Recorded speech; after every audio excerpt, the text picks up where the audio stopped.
எல்லாருக்கும் வணக்கம். நம்ம அழகே அழகு சீரியலில் பாக்கியராஜ் தங்கராஜோட ஸ்டேட்டஸை பார்த்து ரேவதிக்கு ஏதாவது ஆயிருக்குமோ, மலர் சொன்ன மாதிரி ரேவதிக்கு ஏதாவது பிரச்சனை வந்திருக்குமோ அப்படின்னு பதறி போய் பாக்கியராஜ் ரேவதி வீட்டுக்கே போகிறாரு. அங்கே போய் பார்த்தா ரேவதி வெளியே உட்காந்து அழுதுகிட்டு இருக்க. ரேவதி, என்ன ஆச்சுமா? நீ ஏமா வெளியே உட்காந்துருக்க? மணி 2 ஆகுது. இந்த நேரத்தில் வெளியே உட்காந்து அழுதுகிட்டு இருக்கியா அப்படின்னு கேட்க, அண்ணன் அதெல்லாம் ஒன்றும் இல்லைண்ணே, உள்ளே உட்காந்துருந்தா அவர் நொயின்னு பேசிக்கிட்டே இருக்கார், அதான் நான் வெளியே வந்து உட்காந்துருக்கேன் அப்படின்னு சொல்ல, கதவு பூட்டி இருக்கேம்மா, வெளியே வந்து உட்காந்துருக்கேன்னு பொய் சொல்லாத ரேவதி, என்ன பிரச்சனை என்கிட்ட சொல்லு, எனக்கு ஒரே பதட்டமாக இருக்கா அப்படின்னு பதறி போகிறாரு பாக்கியராஜ்.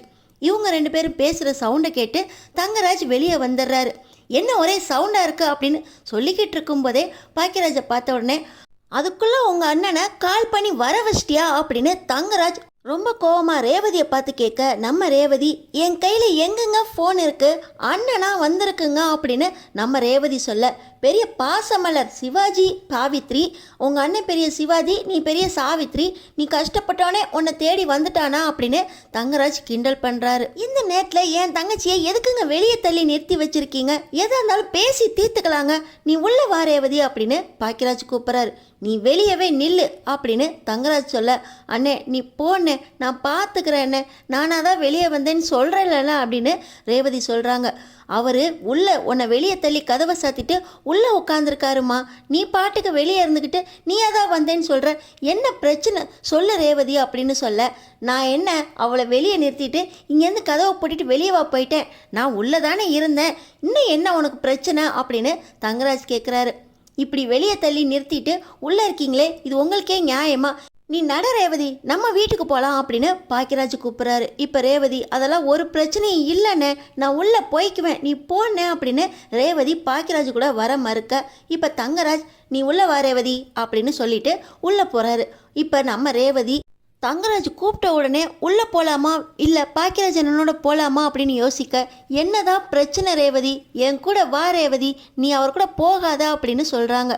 இப்போ ஒரு பிரச்சனையும் இல்லைண்ணே, நான் போகிறேன், நீ வீட்டுக்கு போ அப்படின்னு சொல்ல, என்ன பிரச்சனைன்னு சொல்லு ரேவதி அப்படின்னு பாக்கியராஜ் கையை பிடிச்சி இழுக்க, அண்ணன் நான் வீட்டுக்கு சொல்லாமல் வந்துட்டேன் நான், அதனால் அவர் என்னை பிடிச்சி திட்டினார், நானாக தான் என்னை வெளியே வந்தேன், நீ போனேன் அப்படின்னு சொல்ல, இந்த நேரத்தில் வெளியே தள்ளி கதவை மூடிட்டு அவர் பாட்டு உள்ளே உக்காந்துருக்காரு, எந்த பிரச்சனையும் இல்லைன்னு சொல்கிற, நம்ம வீட்டில் இடம் இருக்குது, நீ வா ரேவதி, நம்பி என் கூட வா அப்படின்னு பாக்கியராஜ் நம்ம ரேவதியை கூப்பிட, போன அப்படியே போயிடணும், இந்த வீட்டு பக்கம் வரவே கூடாது, உனக்கும் இந்த வீட்டுக்கும் எந்த சம்மந்தமும் இல்லை, பிள்ளைங்க இருக்கு, இளவரசி தரணி அப்படின்னு வீட்டுக்குள்ளே மறுபடியும் காலை எடுத்து வச்சா அவ்வளோதான், காலை வெட்டிடுவேன் அப்படின்னு தங்கராஜ் சொல்கிறார். என்னங்க காலை வெட்டிடுவீங்க, அது அவள் பிள்ளைங்களுக்கு அவள் மேலே இல்லாத உரிமை என்னங்க வந்துருச்சு, அவள் இங்கே தான் வருவா, நீங்கள் யாருங்க சொல்கிறதுக்கு, நீ உள்ளே போகிறேவதி அப்படின்னு பாக்கியராஜ் சொல்கிறாரு. ஏன் வீட்டில் உள்ளே போன்னு சொல்கிறதுக்கு நீ யாருடா, அவள் உள்ளே வரக்கூடாது, இனி அவளுக்கும் இந்த வீட்டுக்கும் எந்த சம்பந்தமும் இல்லை, அவளுக்கு கேள்வி கேட்க ஆள் இல்லைன்னு நினச்சிங்களா, அவளுக்கு அண்ணன் நான் இருக்கேன், தம்பி வீட்டில் எஸ்ஐயா சுரேஷ் இருக்கான், அவனையும் வர சொல்கிறேன் அப்படின்னு சொல்லி பாக்கியராஜ் சுரேஷுக்கு கால் பண்ணிடுறாரு. என்னண்ணே இந்த நேரத்தில் கால் பண்ணியிருக்கா அப்படின்னு சொல்ல, நீ ரேவதி வீட்டுக்கு வாடா, முக்கியமான விஷயம் பேசணும் அப்படின்னு பாக்கியராஜ் சொல்ல, பாக்கியராஜ் அண்ணனே கால் பண்ணிட்டார், என்ன பிரச்சனையோ அப்படின்னு சொல்லி உடனே சுரேஷ் வேகமாக கிளம்ப, நம்ம மதி இருங்க நானும் வரேன் அப்படின்னு சொல்ல, நீ இங்கேயே இரு, அண்ணி இங்கே தான் இருக்காங்க, அண்ணன் அங்கே போயிருக்கானா ஏதோ முக்கியமான விஷயமா இருக்கும் அப்படின்னு சொல்லி நம்ம சுரேஷும் வேகமாக மாமா வீட்டுக்கு கிளம்பி போகிறார். அங்கே போய் பார்த்திங்கன்னா நம்ம பாக்கியராஜ், ரேவதி இனி நீ அந்த ஆள் மூஞ்சிலே முழிக்கக்கூடாது, 2 பிள்ளைங்களையும் தூக்கிட்டு வா, நம்ம வீட்டுக்கு போகலாம் அப்படின்னு சொல்ல, என் வீட்டில் வந்து ஏன் பொண்டாட்டிக்கே நீ ஆர்டர் போட்டுட்ருக்கியாடா, இவளுக்கும் எனக்கும் இனி எந்த சம்மந்தமும் இல்லை, ஏய் நான் கட்டின தாலியை அவுத்து வச்சுட்டு நீ போட்டு உங்கள் அண்ணன் கூட போடி அப்படின்னு தங்கராஜ் சொல்கிறாரு.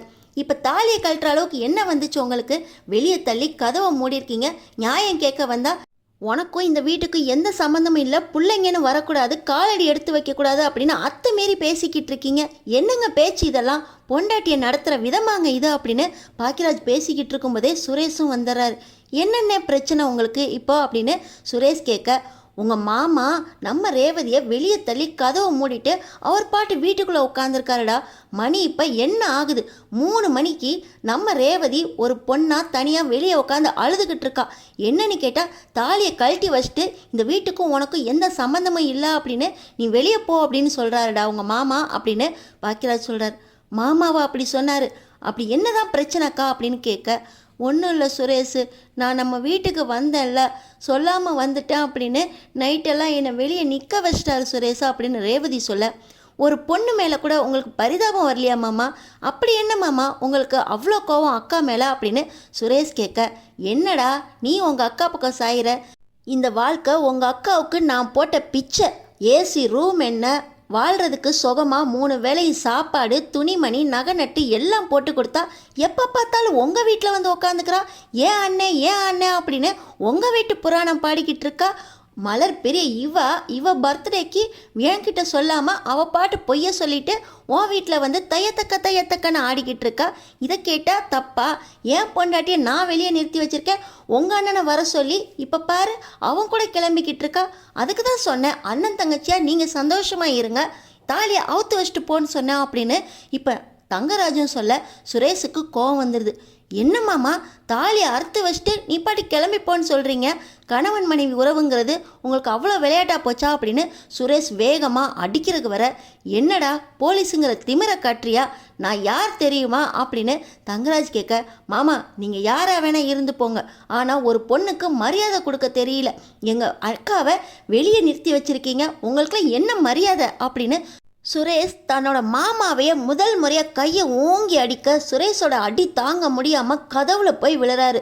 இந்த கதவை தானே பூட்டி வச்சுட்டு எங்கள் அக்காவை நீங்கள் வெளியே தள்ளி கதவை மூடினீங்க, இனி உங்கள் கையால் இந்த கதவை மூடவே முடியாது அப்படின்னு சொல்லி சுரேஷ் தங்கராஜோட கையை வளைச்சு பிடிக்க தங்கராஜோட இடது கை ஒடிஞ்சு போயிடுது. நீங்கள் தானே சொன்னீங்க 3 வேளை சோறு போட்டேன் அப்படின்னு, இந்த சோறு இனிமே எங்கள் அக்கா தான் உங்களுக்கு போடணும் அப்படின்னு சொல்லி இன்னொரு கையும் உடைச்சி விட 2 கையும் உடைஞ்ச நிலையில் தங்கராஜ், டேய் சுரேஷ் ஓவராக ஆட்டம் போட்டுக்கிட்டு இருக்க, உங்கள் அண்ணன் பேச்சை கேட்டு உங்கள் வக்காலத்துக்கு வாங்கி நீ என்னையே இந்த பாடுபடுத்துறியா அப்படின்னு வழியில் தங்கராஜ் புலம்பி தள்ள தங்கராஜோட அம்மா பதச்சு ஓடி வராங்க. டேய் என் பையனை என்னடா பண்ணுறீங்க அப்படின்னு அழுதுகிட்டே வர, நீங்களும் உங்கள் பையன் என்ன தப்பு செஞ்சாலும் கேட்டுக்கிட்டு அமைதியாக வீட்டுக்குள்ளே தானே இருந்தீங்க, இனி உங்கள் பையனுக்கு எல்லாத்தையுமே எங்கள் அக்கா தான் செய்யணும், எங்கள் அக்கா இல்லாமல் இனி இவர் எப்படி எந்திரிச்சு நடமாடுறாரு பார்க்குறேன் அப்படின்னு சொல்லி காலையும் ஒடிச்சு விடுறாரு சுரேஷ். இப்போ நம்ம பாக்கியராஜ், தாலியை கழட்டி வச்சுட்டு போன்னு சொன்னீங்களே, இப்போ என் ரேவதி இல்லாமல் நீங்கள் இனிமேல் எப்படி நடமாடுறீங்கன்னு பார்ப்போம், ரேவதி இவரை ஆஸ்பத்திரியில் சேர்க்குறேன், இனி நீ இல்லாமல் அவரால் ஒன்றுமே செய்ய முடியாது, உன் தயவு இல்லாமல் சாப்பிட முடியாது, என்ன பண்ணுறாரு பார்ப்போம் அப்படின்னு சொல்லி பாக்கியராஜ் ஆம்புலன்ஸுக்கு கால் பண்ண ஆம்புலன்ஸ் நம்ம தங்கராஜை ஹாஸ்பிட்டலுக்கு கூட்டிகிட்டு போகுது. அண்ணே என்னண்ணே இப்படி அடிச்சிட்டிங்க, அப்பா அம்மாவுக்கு தெரிஞ்சால் என்ன ஆகுறது, இவர் பேசிட்டா அவ்வளோதானே அப்படின்னு சொல்ல, இவர் வாயை திறந்து சொல்ல மாட்டார் ரேவதி, அடி வாங்கினேங்கிறத எந்த ஆம்பளையும் அசிங்கமாக எல்லார்கிட்டையும் சொல்லிக்கிட்டு இருக்க மாட்டாங்க, இதை உனக்கு ப்ளஸ் பாயிண்ட்டாக எடுத்துக்கோ, இனி ஓன் தயவு இல்லாமல் இவர் சாப்பிட முடியாது, ஒன்றுமே செய்ய முடியாது, பத்திரமா பார்த்துக்கோ அப்படின்னு தங்கராஜை பற்றி ரேவதி கிட்ட சொல்ல, அண்ணன் இவர் குணமாகறக்குன்னா ரொம்ப நாள் ஆகுமாண்ணே அப்படின்னு ரேவதி அழுகுறாங்க. பத்திரமா பார்த்துக்கோ ரேவதி, அதெல்லாம் சீக்கிரமே சரியாயிடும் அப்படின்னு பாக்கியராஜும் சுரேஷும் நம்ம ரேவதிக்கு ஆறுதல் சொல்லி கூட்டிகிட்டு போகிறாங்க. ஹாஸ்பிட்டலில் தங்கராஜ் தன்னோட கையும் காலும் ஒடிஞ்சு போச்சே, இனி எப்போ சரியாகுமோ அப்படின்னு ரொம்ப கதறாரு. ஆனால் இன்னொரு பக்கம் ரேவதி கிட்ட அவருக்கு கையும் காலும் அடிபடலை, சுளுக்கு தான் ஏற்பட்டிருக்கு, ஆனால் பத்திரமா பார்த்துக்கோங்க, அவர்கிட்ட உங்கள் அண்ணன் சொன்னபடி கை கால் உடஞ்சிருக்கு, சரியாகிறதுக்கு 6 மாதம் ஆகும்னு சொல்லியிருக்கோம் அப்படின்னு டாக்டரும் ரேவதி கிட்ட சொல்ல, இப்போ தான் ராகவனும் ராஜலட்சுமியும் விஷயம் தெரிஞ்சு ஹாஸ்பிட்டலுக்கு வராங்க. அம்மா அவருக்கு கீழே விழுந்ததில் கை கால்லாம் அடிபட்டு ஹாஸ்பிட்டலில் அட்மிட் பண்ணியிருக்கோம் அப்படின்னு ரேவதி பாக்கியராஜும் சுரேஷும் ஒன்றுமே தெரியாத மாதிரி, நீ பத்திரமா பார்த்துக்க ரேவதி, ஒன்றும் இல்லை டாக்டரே சொன்னாங்கல்ல அப்படின்னு ரேவதிக்கு தைரியம் சொல்ல, ராகவனும் ராஜலட்சுமியும் இப்படி பண்ணிட்டீங்களே மாப்பிள்ள, போகிறப்போ கொஞ்சம் பத்திரமா பார்த்து போகக்கூடாதா, இப்படி அடிபட்டு வந்து கிடக்குறீங்களே அப்படின்னு எந்த விஷயமும் தெரியாமல் தங்கராஜை சுற்றி அழுக, இந்த தங்கராஜால் உங்கள் பசங்க தான் என்னை இந்த நிலைமைக்கு கொண்டு வந்துட்டாங்க, அப்படி சொன்னால் அசிங்கமாக இருக்குமே அப்படின்னு அசிங்கப்பட்டு ராகவன் ராஜலட்சுமி கிட்ட சொல்லலை. தங்கராஜுக்கு இதுவும் வேணும் இன்னமும் வேணும்னு நினைக்கிறவங்க நம்ம சேனலை சப்ஸ்கிரைப் பண்ணி தொடர்ந்து பாருங்கள்.